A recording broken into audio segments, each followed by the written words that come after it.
नमस्कार, आपके साथ हूं मैं खुशबू मनोरमा मिश्रा और आप देख रहे हैं इंडिया न्यूज। इजरायल और तुर्की के बीच बढ़ता तनाव, क्या अब जंग का अगला पड़ाव परमाणु हथियार हो सकता है?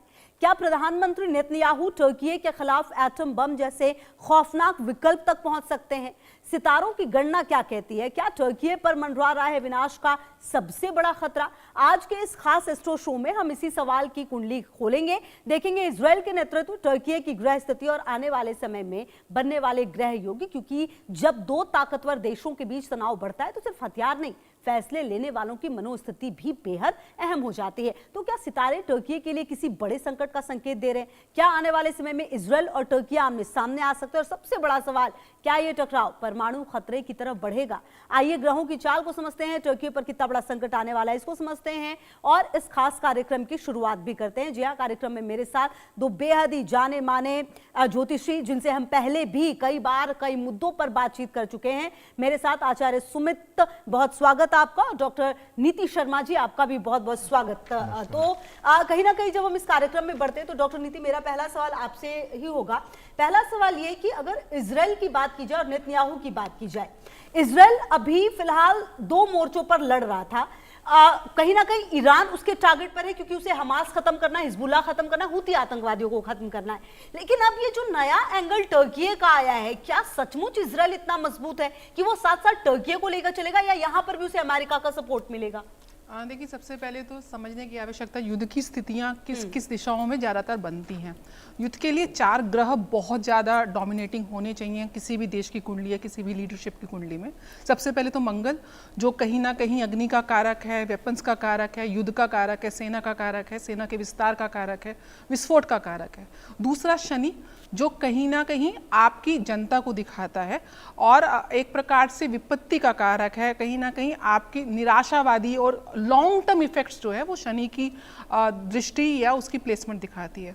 और जो तीसरा, जो ग्रहों की मैं एक प्रकार बोलूँगी कि जो एक्सेस है, जो सबसे ज़्यादा इंपॉर्टेंट देखी जाती है, वो राहु और केतु की एक्सेस। राहु आज की डेट में, कलयुग में तो राहु को राजा की संज्ञा दी गई है। आज की डेट में आर्टिफिशियल इंटेलिजेंस है। आज आप देखेंगे जितने भी हमारे वेपनरीज हैं वो हाईली टेक्निकली ड्रिवन हैं, चाहे वो हम ड्रोन टेक्नोलॉजी की बात करें, रोबोटिक्स की बात करें, छोटे से छोटे वेपन आज मास डिस्ट्रक्शन का काम कर रहे हैं। तो फिजिकल जो एक सेना की जो ज़रूरत है उससे ज़्यादा ये टेक्नोलॉजी, और केतु हमेशा टर्मिनेट करता है, विध्वंस करता है।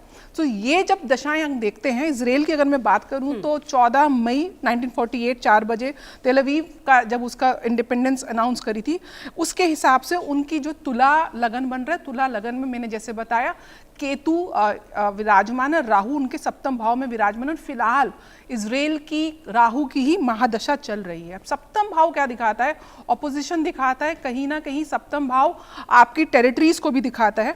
वहाँ पे गुरु में बुध की अंतर्दशा चलेगी 9/11/26 तक, और फिर केतु की प्रत्यंतर आएगी 9/11 के बाद 30/12 तक, यानी कि मोर ओवर आप समझे तो पूरा नवंबर का और दिसंबर का महीना। सेम नेतन्याहू की भी केतु की महादशा चल रही है। तो both the ruler of the land और जो लैंड की जो है, दोनों राहु केतु एक्सिस, राहु केतु के प्रभाव में है। दूसरी तरफ टर्की का अभी जो हाल ही में जो हादसा हुआ है, सीरिया में जो बम ब्लास्ट करके इजराइल ने टर्की को ये साफ मैसेज दे दिया है कि मेरी टेरिटरी में आप नेटो देश हैं, आप अगर कहीं से भी मेरे बॉर्डर्स को आप इनसिक्योर करते हैं तो मैं उसकी जवाबदेही में उसको इनसिक्योर नहीं करने दूंगा। This is a very clear message from Israel to Turkey या नेटो के जो भी देश हैं। अगर मैं जगत कुंडली की भी बात करूं, क्योंकि ये तो इजराइल और हमने टर्की और नेतन्याहू की कुंडली देख ली, जगत कुंडली जब बनी थी उस समय भी राहु केतु की एक्सिस में सारे प्लैनेट्स थे, यानी कि कार सर्प योग बना हुआ था और शनि और मंगल की युति थी। तो आप ओवरऑल देखें तो इन चार प्लैनेट्स के पूरे मकड़ जाल में ये युद्ध की स्थिति बनी हुई है। लेकिन आपने जो सबसे बड़ा प्रश्न पूछा, क्या इजराइल न्यूक्लियर बॉम्ब को इस्तेमाल करेगा, क्या परमाणु का हथियार होगा? देखिए, युद्ध नहीं रुकेगा। इजराइल अपनी पावर बढ़ाने के लिए नेटो देशों को साफ संदेश देगा कि आप मेरी टेरिटरी में एंटर नहीं कर सकते। लेकिन जहां तक परमाणु की बात है तो हिरोशिमा नागासाकी में जब अटैक हुआ था उस समय ना केवल राहु केतु एक्सिस में शनि थे, बल्कि जब चंद्रमा की भी जो गोचर था वो आद्रा और मघा नक्षत्र में, यानी कि राहु और केतु के नक्षत्र में था। तो वो विकट स्थिति अभी नहीं बन रही है। लेकिन 17 सितंबर के बाद शनि और सूर्य समसप्तम होंगे और उसके बाद जब राहु केतु के एक्सिस दिसंबर में चेंज होगी। वो एक टाइम पीरियड है जब टर्की और इजराइल के बीच में टेंशन बहुत ज्यादा बढ़ जाएगी और जितना भी ये वेस्टर्न एशिया इस समय कंट्री जितनी भी हमारी इस्लामिक नेशंस हैं वो इस मकड़ जाल में और ज्यादा उलझते रहेंगे, फंसते रहेंगे। बिल्कुल, चलिए इसी पे वापस आएंगे आपके पास, आचार्य सुमित जी को भी इन्वॉल्व करते हैं। आचार्य सुमित जी, अगर टर्की की बात की जाए स्पेसिफिकली, टर्की भारत के लिए अगर देखा जाए तो कभी भी बहुत अच्छा नहीं रहा है, मतलब ऐसे कि उसके साथ संबंध जो है पाकिस्तान के बेहतर ज्यादा रहे हैं भारत की तुलना में। अभी भी उन्होंने कुछ दिन पहले भी टर्की और पाकिस्तान और साथ ही साथ सऊदी अरब ने मिलकर एक वो भी बनाया कि भाई हमारे एक पर हमला बाकियों पर हमला, मतलब इस तरह की तमाम चीजें वो करता रहा। ऑपरेशन सिंदूर के दौरान भी देखा गया कि टर्की ने मदद पाकिस्तान की उसकी तरफ से ही बोला। कुल मिलाकर अब जब टर्की की बात आ रही है और नेतन्याहू की बात सामने आ रही है, नेतन्याहू वो है जिन्होंने हमेशा कहा कि अगर इजराइल पर किसी ने गलत निगाह डाली तो हम उसे छोड़ेंगे नहीं, वो उन्होंने साबित भी किया।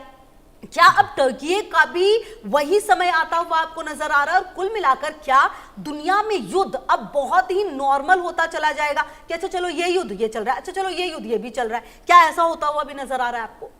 देखिए, ये चीज़ें जो परिस्थितियां अभी दिखाई पड़ रही हैं 2025 के जनवरी से ही मुझे प्रभाव में पड़ता था, मेरे मस्तिष्क में ये बातें आती थी कि 2026 के बाद जितने आगामी वर्ष होंगे 2032 तक ये युद्ध के वर्ष होंगे और लगातार परस्पर सभी देश एक दूसरे से लड़ रहे होंगे और बहुत ही विकट माहौल, हर जगह आगजनी और हर जगह खतरा, हर जगह विस्फोट का तांडव, ये सारी चीज़ें दिखाई हमें पड़ने वाली थी। हालांकि जैसे मैं अगर टर्की की स्पेशली बात करूं तो टर्की की जो कुंडली निर्माण हुई है मेरे पास में, वो मिथुन लग्न की कुंडली बनती है और उनके केंद्र में मंगल बैठते भी हैं, लेकिन बैठते कहाँ हैं तो ये बैठते हैं जाकर के कन्या राशि में।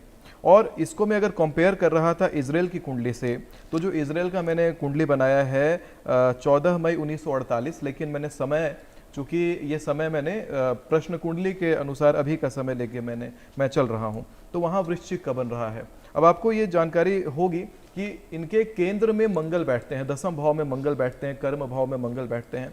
आप यहाँ समझ के देखिएगा कि एक के स्वामी बुध, एक के स्वामी मंगल, यहाँ मंगल जिसका स्वामी होगा, मंगल जिसके मतलब लग्नेश जिसके केंद्र में होगा, वो अगले देश के ऊपर हावी होगा। बुध जो है वो टर्की की कुंडली के केंद्र से बाहर है, लग्न कुंडली के, लेकिन वहीं अगर आप इजराइल की कुंडली देखेंगे तो इजराइल की कुंडली के लग्न कुंडली के दसम भाव में ही लग्नेश बैठे हुए हैं, केंद्र में लग्नेश आ गए, यानी कि लग्नेश कहीं ना कहीं प्रबल प्रभाव उनके कुंडली पर देंगे और यहाँ युद्धात्मक प्रभाव देंगे। तो इजराइल ये निश्चित है कि टर्की के ऊपर हमला अपने तरफ से करेगा। और ये हमला होगा कब? तो ये हमला होगा जब, देखिए, इजराइल की कुंडली के पंचम भाव में मीन राशि बैठते हैं और इनके द्वादश भाव के ऊपर शनि की दृष्टि पड़ रही है। ये शनि जब वक्री होंगे, जब वक्री वापस कब हो रहे हैं तो 18 दिसंबर को शनि वक्री होंगे। जब शनि वक्री चाल पकड़ेंगे उसके बाद टर्की और इजराइल के बीच जो युद्धात्मक टेंशन है बढ़ेगा। इजराइल भी युद्ध में बहुत ज्यादा निवेश करेगा, निवेश क्या व्यय करेगा,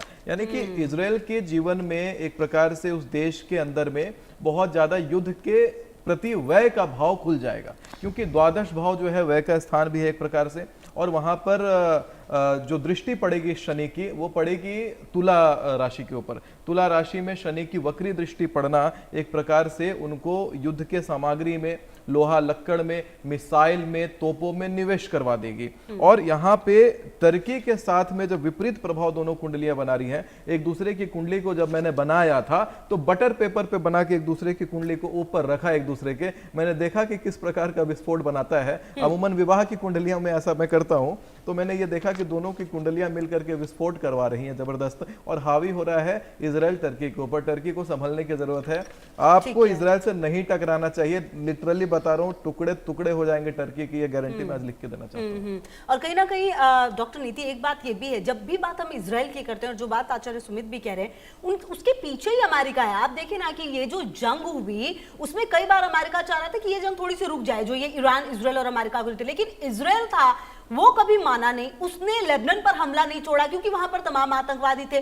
तो इजराइल बिल्कुल कॉन्सेप्ट अपना क्लियर रखे हुए। अगर टर्की की बात की जाए तो क्या टर्की इतना मजबूत इस वक्त में नजर आता है, और अगर हाँ तो उसके साथ आपको कौन से देश नजर आते हैं, और क्या अमेरिका पूरी तरह से और इन्वॉल्व होगा इजराइल के साथ? देखिए, मोर देन अमेरिका इजराइल के साथ इन्वॉल्व होगा, मुझे लगता है कि नेटो देश की जितना भी गठबंधन है उसको अमेरिका ही चैनलाइज कर रहा है और कहीं ना कहीं टर्की उसका पार्ट है।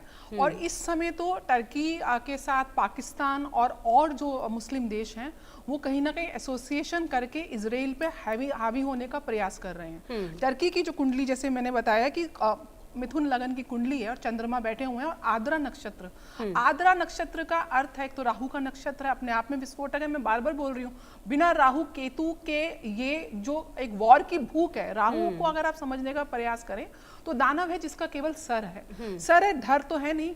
तो ये जहां बैठता है, जिस नक्षत्र का ये स्वामी है या चंद्रमा, क्योंकि कहीं ना कहीं मन का कारक है, विचारों का कारक है, वहां पे राहु का नक्षत्र आद्रा का होना कि वो भूख जो है, वो तृप्ति है, वो कभी शांत नहीं होती है, क्योंकि पेट तो है नहीं। तो आद्रा नक्षत्र में बेसिकली इतना इंसान को, या आद्रा नक्षत्र का अगर ये, क्योंकि देश है, कई बार अपने आप में इतना अभिमान हो जाता है, इतना अभिमान हो जाता है कि स्वाभिमान की भी हद पार कर देता है कि मैं ही ठीक हूँ। तो इस समय टर्की को जो सपोर्ट मिल रहा है मुस्लिम देशों से और नेटो देशों से, तो वो कहीं ना कहीं उसको एनर्जी को, राहु की नेगेटिव एनर्जी को चैनलाइज कर रहा है। लेकिन अंत में इनको इसकी कीमत चुकानी पड़ेगी, क्योंकि आप ये सोचिए कि इजराइल बाय डिफॉल्ट उसने इतना युद्ध में इन्वॉल्व हो चुका है कि युद्ध की नीति को, टेक्नोलॉजी को वो बहुत अच्छे से समझता है और उसको अमेरिका का पूरा सपोर्ट सिस्टम है। लेकिन मैं बार बार कह रही हूँ, ये युद्ध जो रहेगा ये कहीं ना कहीं एक दूसरे की ऊर्जाओं को क्षीण करने का प्रयास कर रहा है। जीतने से ज्यादा ये सामने वाले की जो पावर पॉइंट्स हैं या उसकी जो भी प्लस पॉइंट्स हैं किसी भी देश की, चाहे उसकी इकोनॉमिक ताकत है, क्योंकि जब युद्ध में कोई देश जाता है तो उसकी इकोनॉमिक वीक होती है, उसकी ओवरऑल जीडीपी लो होती है। तो यहाँ पे प्रयास ये है कि किस प्रकार से अपने आसपास के जो देश हैं, जो मेरे देश को तबाह करने का प्रयास कर रहे हैं। और सबसे बड़ी बात है, यहूदी एक ऐसी कौम है जो हमेशा अपने आइडेंटिटी के लिए लड़ती रही है और बहुत स्ट्रांगली उसके लिए। और जैसे भी सुमिताचार्य ने बताया कि चाहे वो इजराइल की कुंडली हो, चाहे वो नेतन्याहू की कुंडली हो, दशम भाव में मंगल का प्रभाव का मतलब है दशमेश मंगल उच्च के माने जाते हैं, उनके ऊपर दिशा बल भी मिलता है और सबसे बड़ी बात है उच्च की स्थिति होती है। और मंगल जो है वो कभी हार नहीं मानता, वो युद्ध का ही कारक है। और ज्योतिष में तो जिसका कुंडली में दशम का मंगल, उसको बोलते हैं कि कुल दीपक है, यानी कि कुल दीपक, आप अपने परिवार में एक ऐसा काम करेंगे कि आपके नाम से वो परिवार सालों साल जाना जाएगा। तो नेतन्याहू की नेतृत्व में जो इजराइल इस समय मंगल की शक्ति दिखा रहा है, तो वो ऐसा एक प्रकार से इजराइल के लिए overall the period of the time कि इसको इतिहास में दर्ज किया जाएगा कि ये जो युद्ध काल है उसने इजराइल का ना केवल अस्तित्व बचाया, लेकिन इजराइल को पावरफुल स्टेट में भी डाला। ठीक है। अच्छा देखिए आचार्य सुमित, जब किसी भी युद्ध की शुरुआत होती है तो हमें ये लगता है कि शायद शुरुआत में, अभी कुछ समय पहले जब रशिया यूक्रेन शुरू नहीं हुआ था, तो हमें ऐसा लगा कि बहुत बड़ी चीज हो गई है, एक युद्ध शुरू हो गया, मतलब हम अब युद्ध देखने वाली भी जनरेशन हो गए, मतलब ऐसा कई बार कहा गया। उसके बाद फिर तो ऐसे हो गया कि जैसे अब ये बहुत ही नॉर्मल सी चीज हो गई है। अब जैसा कि डॉक्टर नीति भी कह रही है, इजराइल की बात की जाए, वो शायद युद्ध लड़ते लड़ते इतना ज्यादा परिपक्व हो चुका है, उसे ये पता है कि कहां पर क्या करना है, कहां पर क्या करना है, क्योंकि अब टर्की तो किसी के साथ इन्वॉल्व है नहीं इस तरीके से जितना इजराइल इन्वॉल्व हो चुका है।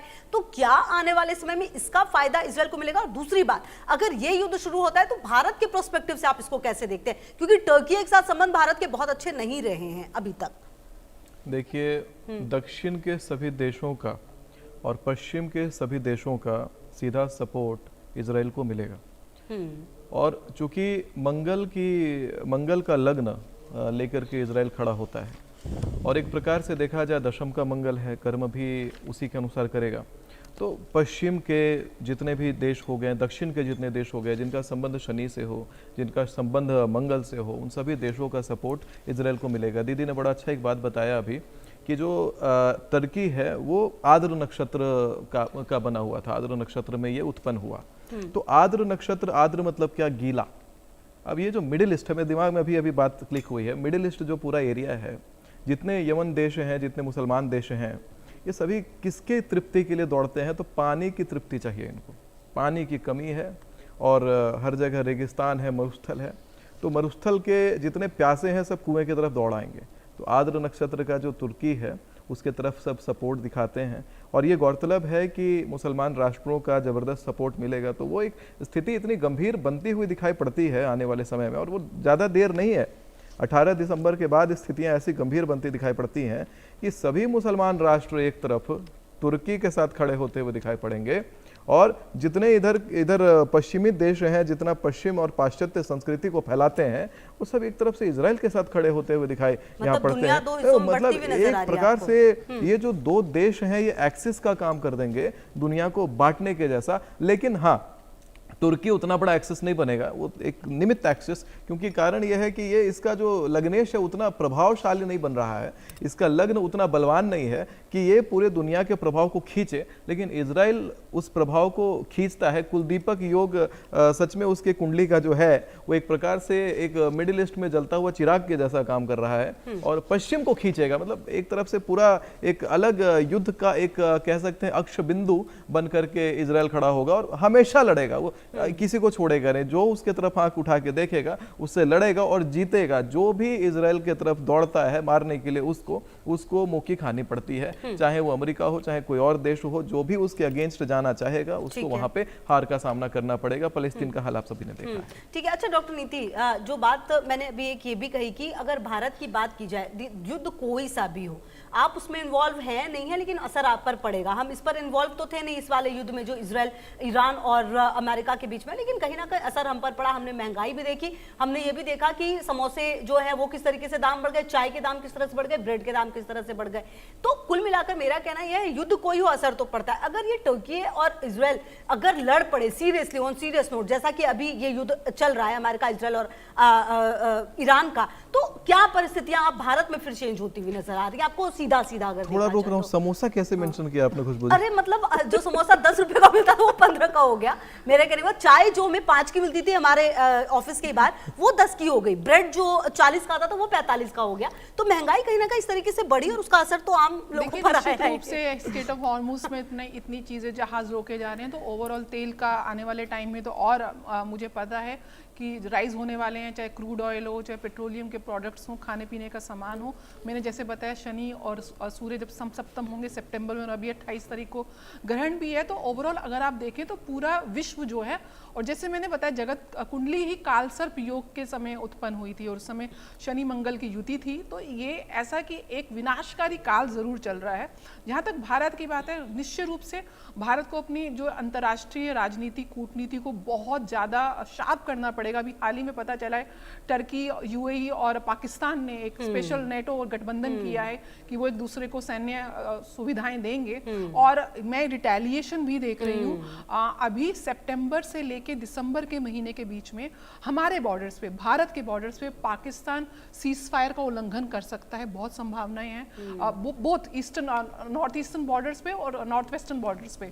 तो ये भारत को अपनी कूटनीति पे बहुत ज्यादा काम करने की जरूरत है। State away being a nuclear power हम लोग सामने नहीं आ सकते हैं, आना चाहिए भी नहीं, क्योंकि युद्ध किसी भी स्थिति में किसी भी देश की जो अर्थव्यवस्था है, जो और बाकी चीजें हैं उसको करता है। दूसरी चीज आप एक चीज नोटिस कर रहे होंगे, भारत के अंदर भी जिस प्रकार से सिविल वॉर जैसी स्थितियां क्रिएट हो रही हैं, प्रोटेस्ट अलग अलग जगह हो रहे हैं, उसके अंदर भी फॉरेन इंटरवेंशन है, जो भारत विरोधी ताकतें हैं, जो भारत को बढ़ने नहीं देना चाहती। चाहे उसमें आप हमारे बॉर्डर कंट्रीज को ले सकते हैं, चाइना को ले सकते हैं। तो कहीं ना कहीं भारत की जो तीव्र गति से इस युद्ध के काल में भी स्टेबिलिटी भारत ने मेंटेन करी हुई है, उसको हानि करने के लिए भारत के अंदर सिविल राइट्स की स्थितियां पैदा करने के लिए विश्व की बहुत सी ताकतें लगी हुई हैं, जिसमें पाकिस्तान विशेष भूमिका निभा रहा है। और अभी पाकिस्तान को जो फंडिंग मिल रही है आईएमएफ से या चाइना से या अमेरिका से, वो भारत के लिए जरूर चिंता का विषय, क्योंकि ये हमको नहीं भूलना है कि पाकिस्तान के पास एक न्यूक्लियर पावर है, एक ऐसा देश जो इस समय गरीबी की हद से गुजर रहा है, एक ऐसा देश जिसके अंदर मॉरल वैल्यूज नहीं है, एक ऐसा देश जो बहुत करप्ट है, एक ऐसा देश जो टोटल सेना के हाथ में है, उसके हाथ में न्यूक्लियर पावर होना। तो एक भारत को उस संदर्भ में बहुत ज्यादा जागरूक और अपनी अंतर्राष्ट्रीय कूटनीति को बहुत मॉनिटर करने की आवश्यकता है। और आने वाले 5-6 महीने, क्योंकि मोदी जी की कुंडली में भी केतु की अंतरदशा चल रही है, अभी अक्टूबर तक चलेगी। मंगल में केतु अगेन मंगल युद्ध का कारक, और भारत की कुंडली में भी मंगल में राहु की अंतरदशा चल रही है। तो निश्चित रूप से हमको अपने बॉर्डर्स पे और अपनी कूटनीति पे, रक्षा नीति पे बहुत ज्यादा कई सारे बदलाव हैं जिसके लिए हमें भी तैयार रहना होगा। बहुत शुक्रिया डॉक्टर नीति, अभी आपका और आचार्य सुमित आपका भी मेरे साथ इस बेहद खास कार्यक्रम में जुड़ने के लिए।